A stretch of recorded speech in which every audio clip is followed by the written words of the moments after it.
आप देखना शुरू कर चुके हैं सोने और चांदी के बाजार से जुड़ा खास बुलेटिन बुलियन मीटर। सोने और चांदी का आउटलुक क्या रहेगा और उसमें ट्रेडिंग को लेकर किस तरीके की बेस्ट रणनीति बनानी चाहिए, इस पर हम लोग बातचीत करेंगे। और इसमें हमारे साथ दो बड़े धुरंधर जुड़ेंगे गेस्ट जो हैं हमारे, इंटेलिसिस वेंचर्स के founder and CEO Amit Suresh Jain साहब और साथ ही एसएस वेल्थ स्ट्रीट की फाउंडर सुगंधा सचदेवा जी। आप दोनों का बहुत बहुत स्वागत है। Thank you so much for giving your time. Good morning, हम लोग thanks for having me. Same here ma'am, same here.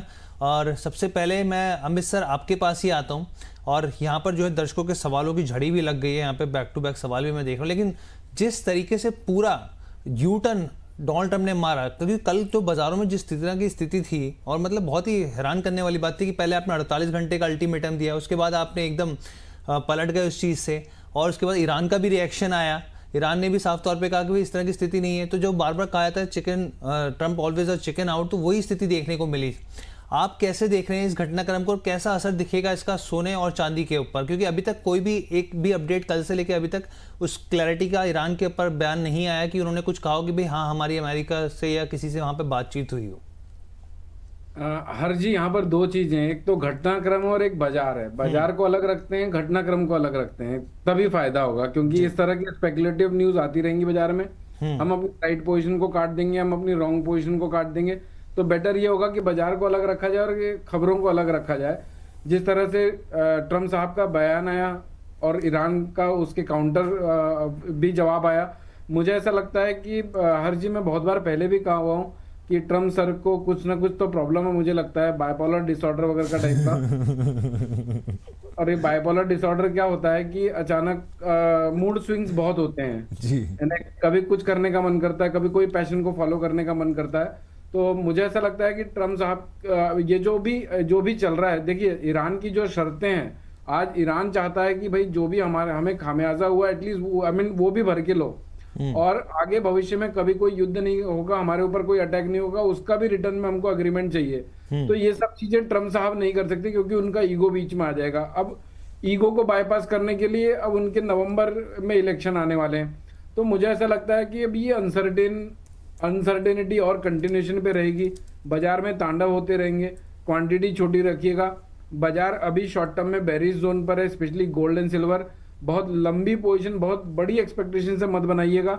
जो भी अगर आपके फेवर में आपको लगता है कि यहाँ पर मुनाफा ले लेना चाहिए, मुनाफा लेते रहिए। क्योंकि सुबह अगर BMW आ रही थी तो रात में मारुति 800, यानी सुबह BMW आ रही थी तो हो सकता है रात में मारुति 800 के पैसे भी ना बचे। इस तरह का बाजार आगे लगता है इनकी बयानबाजी की वजह से। तो अभी तो बाजार का यही सेंटिमेंट है। अपन बाजार को आगे डिस्कस करते हैं, खबरों को तो अपन डिस्कस कर ही लिया है।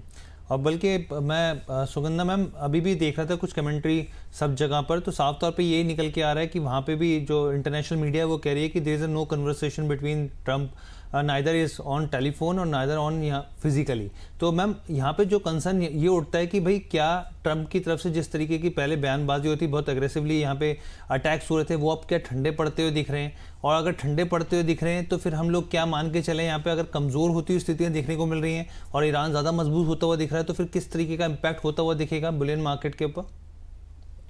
अभी देखिए तो हर्ष, ईरान ज्यादा डोमिनेंट नजर आ रहा है। इवन तो यूएस ने पहले सोचा था कि ये वॉर 2 या 3 दिन में ऑपरेशन खत्म हो जाएगा। उन्होंने उनके की चीफ लीडर को असैसिनेशन कर दिया था। उसके बाद उनकी साइड से ये लग रहा था कि वॉर एंड हो चुकी है, पर ईरान ने काफी सालों से इस वॉर के लिए प्रिपरेशन करी है। और जिस तरीके से उनकी मिसाइल अटैक्स कंटिन्यूड है, काफी ज्यादा चिंता का कारण बना हुआ है। और अब जिस तरीके से उन्होंने स्ट्रेट ऑफ हॉर्मुज को ब्लॉक कर दिया है, ये पूरे ग्लोबल इकोनॉमी पे इम्पैक्ट डाल रहा है थ्रू राइजिंग एनर्जी कॉस्ट। और अब इनफैक्ट उन्होंने ये भी वार्निंग दी है कि वो पावर इंफ्रास्ट्रक्चर और वाटर इंफ्रास्ट्रक्चर पे भी अटैक कर सकते हैं बाकी सारी गल्फ कंट्रीज में। सो ये बहुत बड़ा चिंता का कारण है। और इसी की वजह से ट्रम्प साहब ने जो कल का स्टैंस अपना चेंज किया, उन्होंने अपनी 5 दिन के लिए जो मिलिट्री स्ट्राइक्स है उसको पॉज कर दिया है, बिकॉज इन्फ्लेशन को लेके काफी ज्यादा चिंता बनी हुई है। ऑलरेडी अगर हम देखें तो ब्रेंट क्रूड के प्राइसेस में हमने 40% से भी ज्यादा तक के इसी मंथ में गेन्स आते हुए देखे। और इसका सिर्फ अगर हम देखें तो सिर्फ यूएस पे इम्पैक्ट नहीं पड़ रहा, बाकी सारी इकोनॉमीज पे बहुत मेजर इम्पैक्ट पड़ रहा है। स्पेशली अगर हम देखें तो जापान, इंडिया, चाइना, इन सब पे बहुत ज्यादा इम्पैक्ट पड़ रहा है, बिकॉज ये लोग स्ट्रेट ऑफ हॉर्मुज से अपना मेजर जो ऑयल के इम्पोर्ट्स हैं उसको कंडक्ट करते हैं। सो यहाँ पर इसके साथ साथ फर्टिलाइजर की कॉस्ट, गैस की कॉस्ट और एविएशन फ्यूल, ये सारी ही चीज़ों पे बहुत मेजर इम्पैक्ट पड़ता हुआ नजर आ रहा है। बैंक ऑफ जापान ने भी ऑलरेडी इंडिकेट किया है कि इन्फ्लेशन काफी हद तक चिंता का कारण बन गया है। लास्ट वीक सारे ही सेंट्रल बैंक ने अपने रेट्स को स्टेडी रखा, बट सब ने ही इन्फ्लेशन को लेकर चिंता जताई। और अब इसी बात पे गोल्ड रिएक्ट करता हुआ नजर आ रहा है, बिकॉज जो शिफ्टिंग मॉनेटरी पॉलिसी की एक्सपेक्टेशंस है उसी वजह से हम डॉलर इंडेक्स में काफी हद तक अपसाइड आते हुए देख रहे हैं और गोल्ड पे दबाव बनता हुआ दिख रहा है। और ये दबाव अभी और भी कंटिन्यू होता नजर आ रहा है, बिकॉज जिस तरीके से हम ETF में आउटफ्लोज आते हुए देख रहे हैं, रशिया के सेंट्रल बैंक ने भी जनवरी में भी फरवरी में भी गोल्ड को सेल किया है। सो ये सारे ही कैटलिस्ट हैं जिसकी वजह से अभी गोल्ड पे प्राइसेस पे हम प्रेशर बनते हुए देख रहे हैं। सो नियर टर्म आउटलुक अभी भी शेकी है, बम्पी है, इवन दो कल के सेशन में हमने कुछ रिकवरी आते हुए देखी, पर ये रिकवरी बहुत ज़्यादा सस्टेनेबल नजर नहीं आ रही है, बिकॉज जिस तरीके से सेंटिमेंट्स चेंज हुए हैं, मार्केट काफ़ी ओवरबॉट थी टुवर्ड्स जनवरी एंड। अब ये मार्केट एक कंसोलिडेशन एंड करेक्शन के फेज में चली गई है। ये कुछ टाइम कंटिन्यू करेगा। लॉन्गर टर्म ट्रेंड अभी भी पॉजिटिव है, बट नियर टर्म की बात करें तो अभी ट्रेंड स्टेबलाइज होने में थोड़ा सा टाइम लगेगा। कोई भी एसेट जब पैराबॉलिक मूव दिखाता है उसके बाद एक कंसोलिडेशन करेक्शन का फेज आता है जो काफ़ी हेल्दी रहता है। सो जो लॉन्ग टर्म इन्वेस्टर्स हैं वो अभी भी वरी नहीं करें। गोल्ड का अगर हम सेक्युलर बुल ट्रेंड देखें अभी भी कंटिन्यूड है, बट नियर टर्म में थोड़ी सी पेन और बढ़ती हुई नजर आएगी।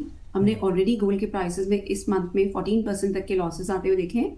कुछ थोड़ा सा टाइम और लगेगा जहां प्राइसेस कंसोलिडेट करेंगे, उसके बाद लॉन्गर टर्म इन्वेस्टर्स के लिए अच्छी अपॉर्चुनिटीज भी इमर्ज होंगी। ठीक है, मैं हमने पूरे विस्तृत तरीके से जानकारी दे दी हमारे दर्शकों को और बताया कि किस तरीके से कंसोलिडेशन का भी फेज देखने को मिल सकता है। अभी हम लोग लेवल्स पर भी आएंगे, चर्चा करेंगे यहाँ पर हर एक चीज़ को विस्तार से। लेकिन जो मैम अर्थव्यवस्था की बात करी थी ना, देखिए अर्थव्यवस्था पर चौतरफा असर देखने को मिलेगा और बल्कि मिल रहा भी है। यहाँ पर कुछ आंकड़े हम आपके सामने रखते हैं और बहुत इंपॉर्टेंट आंकड़े हैं। गोल्डमैन सैक्स की रिपोर्ट आई है, रियल GDP फोरकास्ट उन्होंने कर दिया है यहाँ पर। और आप ये देखिए, इसको चीज़ों को समझना होगा। यहाँ पे साफ तौर पर आपके सामने स्क्रीन पर थोड़ा सा आंकड़ा जो है वो थोड़ा सा मैं आपको समझा देता हूँ। यहाँ पे देखिए, प्री ईरान वॉर था 2026 का, उसके ऊपर मत बढ़िए आप, लेकिन 2026 के हिसाब से देखिए मार्च 13 तक का जो अपडेट था और उसके बाद फिर जो मार्च 23 तक का जो अपडेट आया है, लास्ट के 2 कॉलम को देखिए। खास तौर पे अगर आप इंडिया की GDP की बात करें यहाँ पर साफ तौर पे, तो इंडिया को आपको दिखेगा कि पहले जो यहाँ पे गोल्डमैन सैक्स था उसका फोरकास्ट जो था वो करीब यहाँ पे 6.5% के आसपास का था, लेकिन अब उन्होंने 5.9% कर दिया है। तो ये एक कंसर्निंग चीज़ है। यहाँ पे जो फोरकास्ट है, जो भविष्यवाणी या प्रिडिक्शन का है, उसको कम किया गया है। मान के चल रहे हैं कि इसका इम्पैक्ट जो है युद्ध का वो भारत की अर्थव्यवस्था पर पड़ेगा और वो 5.9% कर देगा। दुनिया के 3 देश हैं जिसमें थाईलैंड है, इसके अलावा फिलीपींस है और इंडिया है, जिसके फोरकास्ट को कम किया गया है। इस लिहाज से समझना बहुत ज़्यादा ज़रूरी हो जाता है। अमित जैन सर, क्योंकि हम लोग बात ही कर रहे थे कि भाई किस तरीके का इम्पैक्ट होगा, तो वो धीरे धीरे हर जगह पे चौतरफा दिख ही रहा है। अब देखिए यहाँ पे ग्रोथ फोरकास्ट भी जो है वो खराब आने शुरू हो गए हैं। यहाँ पर कैसे देखना चाहिए? नहीं, एकदम सही है। इनफैक्ट हर जी मुझे ऐसा लगता है कि ये लॉन्ग टर्म कंसोलिडेशन पे रहेगा और अभी ये ग्रोथ स्टोरी इतनी ही ग्रोथ स्टोरी की एक्सपेक्टेशन है। देखिए, जब क्रूड ऑयल के प्राइसेस बढ़ते हैं तो ट्रांसपोर्टेशन कॉस्ट बढ़ना और प्लस कंज्यूमर ड्यूरेबल की कॉस्ट बढ़ जाती है, जिसकी वजह से इन्फ्लेशन ट्रिगर होते हैं और उसकी वजह से हमारी रियल GDP जो ग्रोथ है वो या फिर रुक जाती है या फिर कम हो जाती है। तो मुझे ऐसा लगता है कि क्रूड ऑयल, और जब तक ये वॉर में ऑलरेडी इतना डैमेज हो चुका है कि अब देखिए, जब क्रूड की रिफाइनरी बंद होती है, बंद करने के लिए तो 1 दिन लगता है, लेकिन उसको रिज्यूम करने के लिए कम से कम 3 से 4 हफ्ते लगते हैं। तो ऑलरेडी बहुत सारी रिफाइनरी शट डाउन हो चुकी है, जिसकी वजह से अब मुझे लगता है कि ये सब चीजें, इनफैक्ट हो सकता है कि अगर ये वॉर सिचुएशन और कंटिन्यू रहे तो इससे बुरे भी दिन हमें देखने को मिल सकते हैं। और कल प्रधानमंत्री साहब ने एक आगाज तो दे ही दिया अपनी स्पीच पे कि आप लोगों को प्रिपेयर रहना पड़ेगा बुरे समय के लिए भी। तो वो जो स्थिति है वो बिल्कुल उन्होंने यहाँ पे कल संसद में जताई कि भाई तैयार रहिए, हम लोगों की पूरी नज़र है यहाँ पर, इस चीज़ों को आप ज़रूर ध्यान रखिए। सुगंधा मैम, आपसे देखिए, एक तो